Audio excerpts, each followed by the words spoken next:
نحمده ونصلي ونسلم على رسوله الكريم اما بعد فاعوذ بالله من الشیطان الرجیم بسم اللہ الرحمن الرحیم۔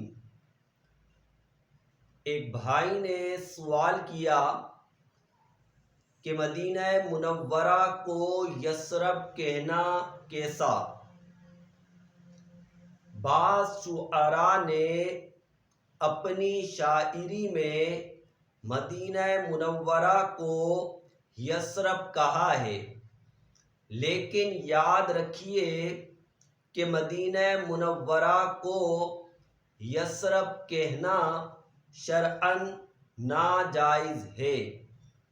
مسند امام احمد بن حنبل میں حدیث مبارکہ ہے، من سما المدینۃ یثرب فلیستغفر اللہ، جو مدینے کو یثرب کہے تو اسے چاہیے کہ وہ اللہ تبارک و تعالی سے استغفار کرے۔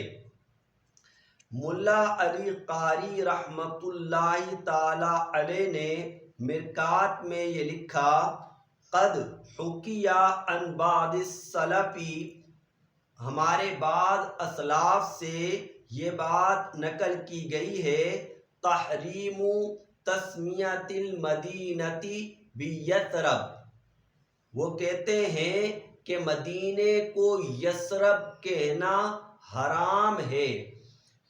وَيُؤَيِّدُهُ مَا رَوَاهُ احمد، اور ان کی اس بات کی تائید یہ حدیث مبارکہ کرتی ہے، فرمایا من سما المدینۃ یثرب فلیستغفر اللہ، جس نے مدینے کو یثرب کہا تو اسے چاہیے کہ وہ اللہ تبارک و تعالی سے استغفار کرے۔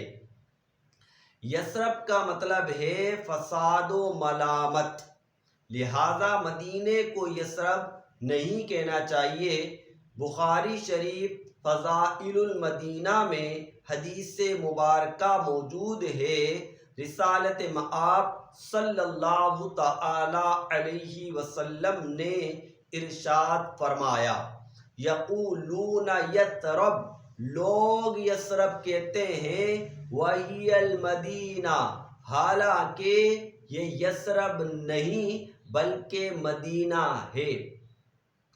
قرآن مجید فرقان حمید میں مدینے کو یثرب کہا، لیکن یاد رکھیے وہ منافقین کے قول کو اللہ رب العزت نے نقل کیا ہے کہ منافقین نے یثرب کہا۔ قرآن پاک میں ہے، وَإِذْ قَالَتْ طَائِفَةٌ مِّنْهُمْ يَا أَهْلَ یثرب، اور جب ان میں سے ایک گروہ نے کہا، اے یثرب والو، یعنی یہ گروہ جس نے کہا یہ منافقین کا گروہ تھا، جیسا کہ علامہ نووی رحمۃ اللہ تعالی علیہ نے کہا، قد حکا عیسی بن دینار ان من سماہا یثرب کتب علیہ خطیئۃ واما تسمیتها فی القرآن بیثرب فہی حکایت قول المنافقین الذین فی قلوبہم مرض۔ امام نووی رحمۃ اللہ تعالی علیہ نے فرمایا کہ عیسیٰ بن دینار نے کہا کہ جس نے مدینے کو یثرب کہا تو اس کا گناہ لکھا جائے گا، وہ گناہ گار ہے۔ اور جہاں تک قرآن میں مدینے کو یثرب کہے جانے کا تعلق ہے تو وہ منافقین کے قول کو نقل کیا ہے جن کے دلوں میں مرض ہے، لہذا مدینہ منورہ کو یثرب کہنا شرعاً ناجائز ہے۔ اعلیٰ حضرت امام اہل سنت رحمۃ اللہ تعالی علیہ فرماتے ہیں، مدینہ منورہ کو یثرب کہنا ناجائز و ممنوع و گناہ ہے، اور کہنے والا گناہگار ہے۔ اعلیٰ حضرت نے فرمایا کہ مدینہ منورہ کو یثرب کہنے والا گناہگار ہے۔ ہاں بعض اکابرین نے، بعض علماء نے یثرب کا لفظ استعمال کیا ہے، تو اعلیٰ حضرت امام اہل سنت رحمۃ اللہ تعالی علیہ فرماتے ہیں کہ ان کی طرف سے عذر یہی ہے کہ اس وقت اس حدیث و حکم پر اطلاع نہ پائی تھی، جو مطلع ہو کر کہے اس کے لیے عذر نہیں۔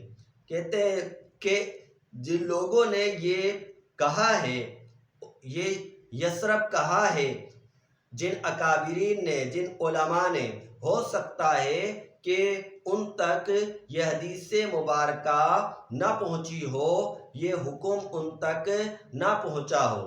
پھر آگے لکھتے ہیں کہ شریعت مطہرہ شعر و غیر شعر سب پر حجت ہے، شعر شرع پر حجت نہیں ہو سکتا، شریعت سب پر حجت ہے۔ یعنی شریعت میں جب ممنوع قرار دے دیا گیا تو کسی شعر کو کوئی بطور دلیل پیش کرے تو دلیل کے طور پر پیش نہیں کر سکتا، کیونکہ حدیث مبارکہ میں اسے ممنوع قرار دیا گیا اور حکم دیا گیا کہ اگر کوئی یثرب کہہ دے تو اسے استغفار کرنی چاہیے، اور علماء کرام نے بھی اسے ممنوع قرار دیا، بلکہ حرام تک قرار دیا۔ اعلیٰ حضرت نے کہا کہ وہ گناہگار ہوگا۔ وآخر دعوانا ان الحمد للہ رب العالمین۔